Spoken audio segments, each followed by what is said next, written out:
पंतप्रधानांच्या आवाहनानंतर सोन्याच्या खरेदीवर प्रश्नचिन्ह. ज्वेलरी उद्योगातून चिंता व्यक्त. पंतप्रधान नरेंद्र मोदी यांनी आवाहन केल्यानंतर भारतात खरंच सोन्याची खरेदी बंद होईल का? ज्वेलरी व्यावसायिकांची देशातील सर्वांत मोठी संघटना असलेली all India gem and jewellery domestic काउन्सिलने चिंता व्यक्त केली. भारतात सोनं म्हणजे संस्कृती. देशात सोनं खरेदी थांबणं शक्य वाटत नाही. लोकांना सोनं खरेदी बंद केलं तर 1 कोटी लोकांच्या रोजगारावर परिणाम होईल.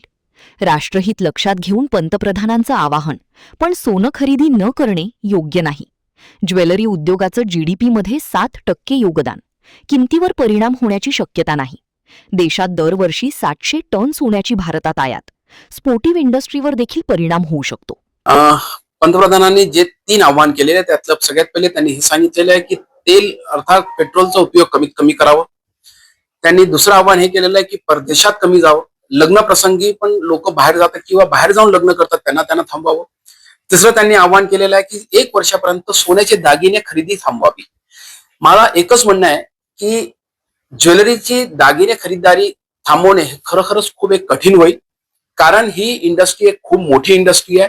जीडीपी मध्ये 7% पर्यंत 60% याचं योगदान आहे. डायरेक्टली 70 लाख कारागीर याच्यावर अवलंबून आहे. 30 लाख एम्प्लॉईज आमच्यासोबत काम करतात.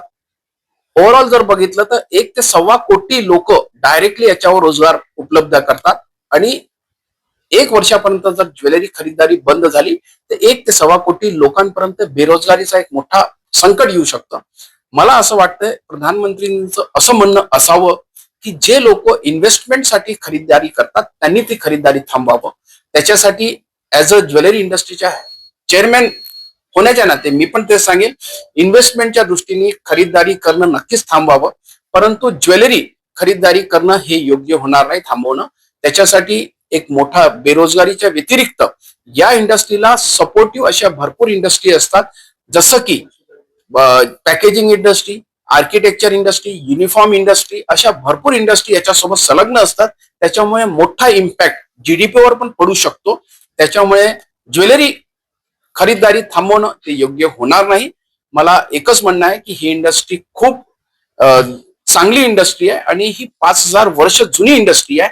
All India gem and jewellery domestic काउन्सिलनी ज्याप्रमाणे इम्पोर्ट वाढत होतं त्याच्यावर ऑलरेडी सरकारकडे गोल्ड मॉनिटायझेशन स्कीम सबमिट केलेली आहे. ती लवकरात लवकर लागू करावी, जेणेकरून जे आपलं इम्पोर्ट 1 वर्षभरात 600 ते 700 टन जे दर वर्षाला होत आहे ते 100 टन किंवा 150 टनापर्यंत येऊ शकेल. आणि याचं एंड टू एंड सोल्युशन आम्ही सरकारला दिलेलं आहे.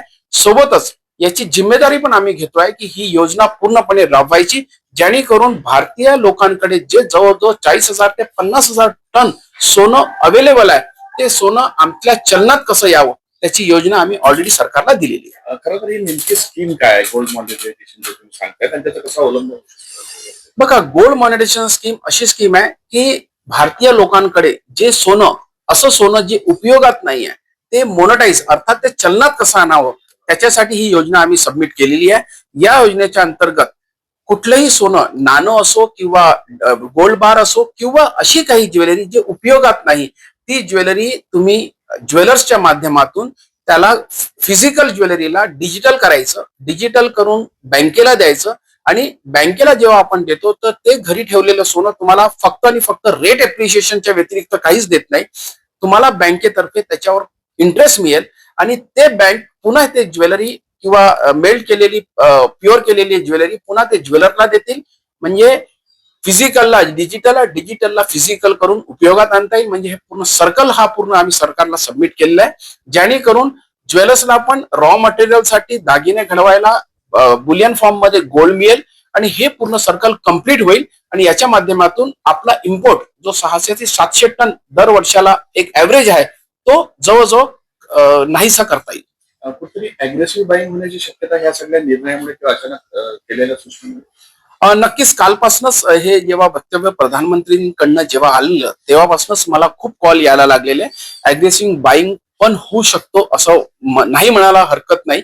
कारण बरेचदा ज्या गोष्टीला आपण नाही म्हणतो ती उलटी लोक असं अजून करायला बाहेर निघतात.